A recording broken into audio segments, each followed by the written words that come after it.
Vamos a hablar sobre la sonda nasogástrica. El equipo está integrado por Ramírez Emeterio Miren Beney, Reyes Monjarres Daisy, su servidora, Elizabeth Arellano Morales. En este caso, como definición, corresponde a la introducción de una sonda flexible en la cavidad gástrica a través de las fosas nasales con fines alimenticios, terapéuticos o diagnósticos. Como objetivos tenemos la administración de alimentación enteral, administración de medicamentos, prevención de aspiraciones en pacientes con alteraciones del nivel de conciencia, realizar descompensación gástrica posoperatoria, realizar el lavado gástrico en caso de intoxicaciones y aspiración de contenido gástrico con fines diagnósticos y terapéuticos. Tenemos algunos tipos de sondas nasogástricas, los cuales tenemos sonda Nelaton. Su uso de intubación nasal se limita a intubaciones nasoesofágicas o nasogástricas en niños pequeños o recién nacidos, la cual mide 42 centímetros de longitud. Tiene una punta cerrada y un orificio lateral. Cerca de ella viene en aproximadamente un calibre de 8 a 20 French. La sonda Levin habitualmente es una sonda de polivino de una sola luz. Presenta una punta cerrada y cuatro orificios laterales. En su extremo lateral mide aproximadamente 115 centímetros y tiene calibres que varían entre 12 o 20 French. Y la sonda Salem, la cual es similar a la Levin, pero con doble luz y con varios orificios en la salida en la zona distal de la sonda. Se utiliza para lavados gástricos y o una irrigación gástrica continua del estómago. A continuación, calibres de sonda nasogástrica. En el recién nacido, la distancia de introducción es de 2 a 5 centímetros, tamaño de sonda French de 12, diámetro externo de 4 milímetros, la longitud de la sonda es de 10 centímetros. En el lactante es de 2.5 centímetros, con los French 14 a 18, de 6 milímetros de diámetro externo y de 10 centímetros de longitud de la sonda. De 2 a 4 años, 5 centímetros de distancia de introducción, French de 14 a 18, 6 milímetros de diámetro externo y 10 centímetros de longitud de la sonda. De 4 a 10 años, de 7.5 centímetros de introducción, de 14 a 18 French, 10 milímetros de diámetro externo y 20 centímetros de longitud de la sonda. Mayores de 11 años, 10 centímetros de introducción, 14 a 18 French, 6 a 12 milímetros de diámetro externo y 20 centímetros de longitud de la sonda. Como el adulto es de 15 a 20 centímetros la introducción, de 22 a 30 French y de 30 a 50 centímetros la longitud de la sonda. Algunas de las complicaciones son traumatismos nasofaringeos con o sin hemorragia, sinusitis, aspiración pulmonar, hemorragia o perforación traumática esofágica o gástrica, penetración intracraneal. Es muy raro.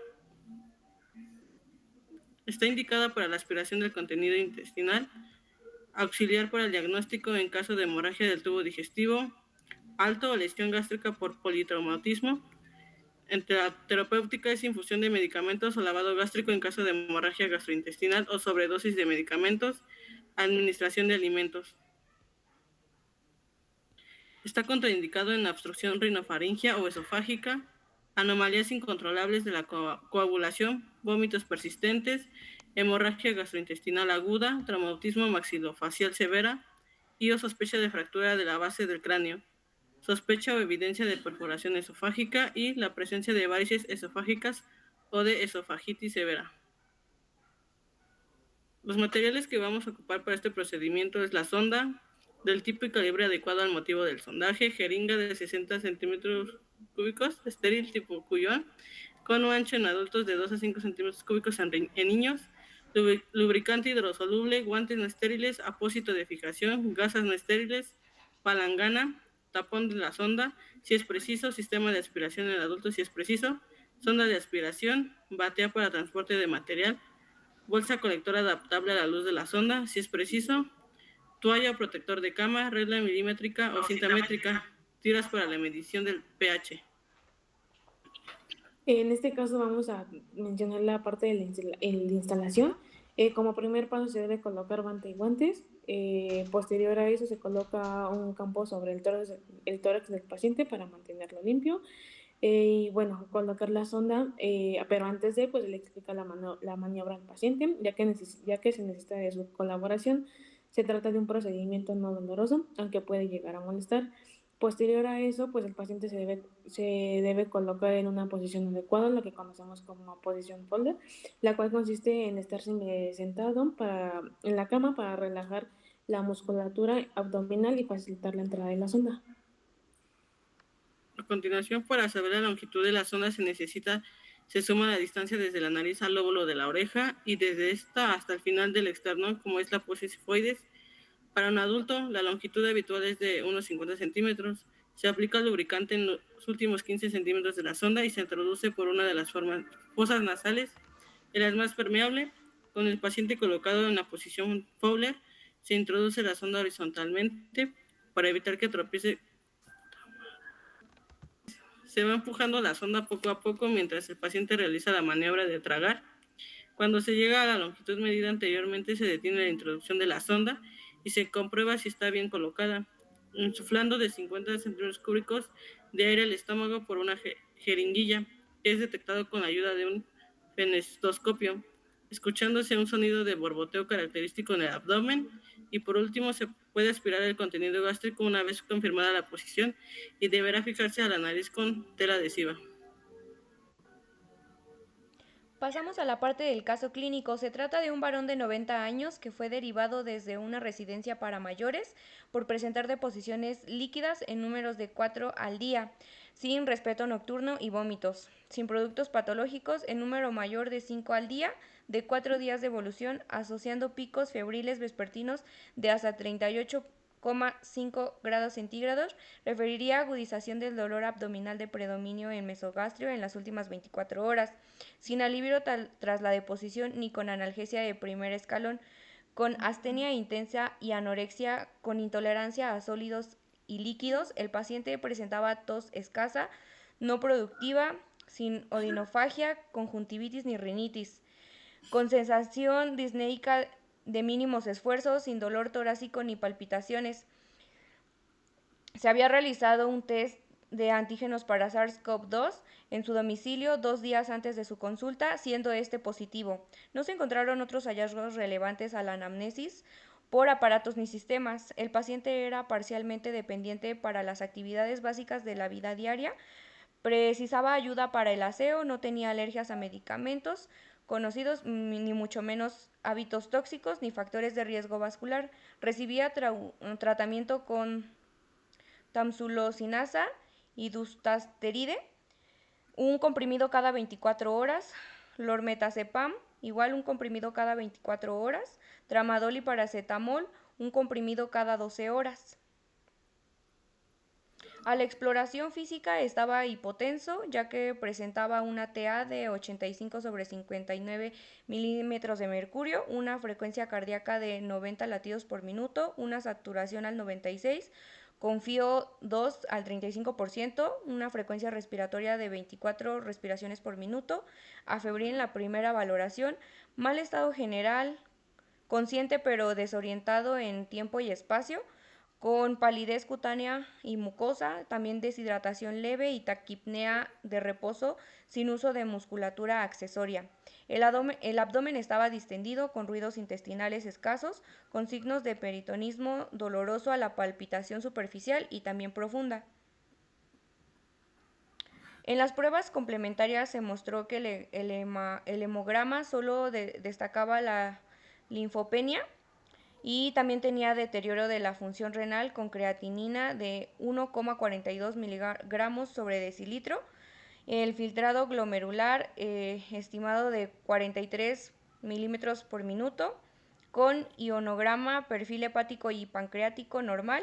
Destacaba la proteína C reactiva de 2,50 miligramos sobre decilitro, y en la gasometría venosa mostraba acidosis metabólica con un pH de 7,27 y bicarbonato de 17 moles por litro e hiperlactacidemia. No presentaba coagulopatía. También en la radiografía de tórax tenía infiltrado intersticial pulmonar posterobasal derecho. La tomografía describió una distensión gástrica grave con extensión a esófago y segunda porción duodenal con contenido hidroaéreo asociado a neumatosis parietal de patrón difuso. Se apreciaban imágenes aéreas en localización hepática de predominio en lóbulo izquierdo, compatibles con neumatosis. Por tal, no se objetivaron otros hallazgos valorables en hígado, páncreas, vesícula biliar, ni vaso, ni adenopatías de tamaño significativo. La evolución de este paciente es que ingresó hemodinámicamente inestable, requiriendo sueroterapia intensiva con cristaloides a 30 mililitros por kilo durante las primeras 3 horas hasta alcanzar una tensión arterial media de 70 milímetros de mercurio. Se inició antibioterapia de amplio espectro con piperacilina, tazobactam de 4 gramos cada 6 horas, linesolid 600 miligramos cada 12 horas y metronidazol de 500 miligramos cada 8 horas vía endovenosa, profilaxis antibiótica con antitrombótica con heparina de bajo peso molecular, inhibidores de la bomba de protones y medidas de soporte con oxigenoterapia de bajo flujo mediante la máscara simple, un FiO2 de 40%. Se colocó también una sonda nasogástrica a gravedad con débito de 350 mililitros de aspecto bilioso en la primera hora. También el paciente permaneció en planta de hospitalización de medicina interna, evolucionando de forma tórpida, es decir, que iba en decadencia, presentando una hemorragia digestiva alta a las 72 horas del ingreso hospitalario con repercusión hematiemétrica con descenso de 4 puntos de hemoglobina y hemodinámica. La hipotensión arterial refractaria a aporte de volumen de 1.500 mililitros de suero salino fisiológico al 0.9% y 2 concentrados de hematíes en las primeras 2 horas. En oligoanuria,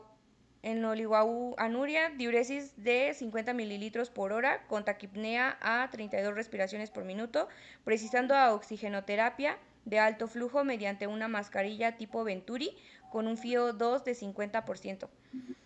Ante la situación clínica de gravedad del paciente con fracaso multiorgánico de origen abdominal y también con síntomas refractarios al tratamiento médico pautado y datos de sufrimiento, se tomó la decisión de adecuar el tratamiento terapéutico, priorizando medidas de confort al final de la vida.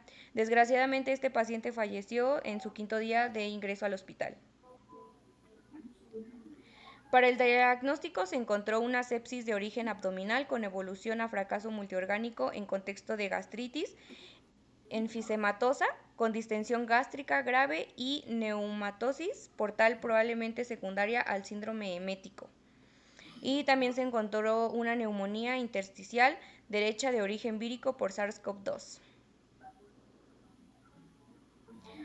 Las discusiones finales se describe un caso de gastritis enfisematosa con distensión gástrica, una infección bacteriana grave con una incidencia baja pero una alta mortalidad debido a su rápida evolución hacia la perforación de víscera hueca y peritonitis secundaria. El tratamiento inicial para estas enfermedades es la administración de fluidos, el reposo digestivo, la descompresión gástrica y antibióticos de amplio espectro en caso de signos de infección.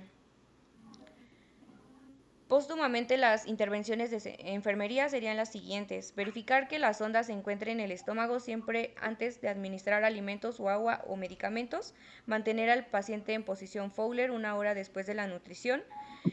También los medicamentos se deben, tanto a medicamentos y alimentos se deben de administrar de un tiempo de 15 a 20 minutos y también se debe de permeabilizar la sonda con 10 a 20 centímetros cúbicos de agua antes y después de administrar líquidos para evitar que se queden residuos en la sonda y esto se tape.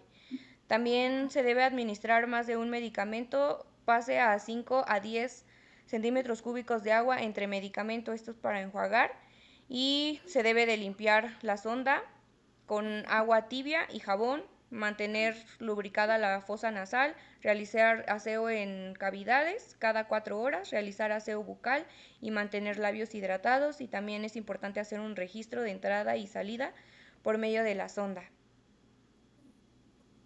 Y pues con esto culminaríamos nuestro tema.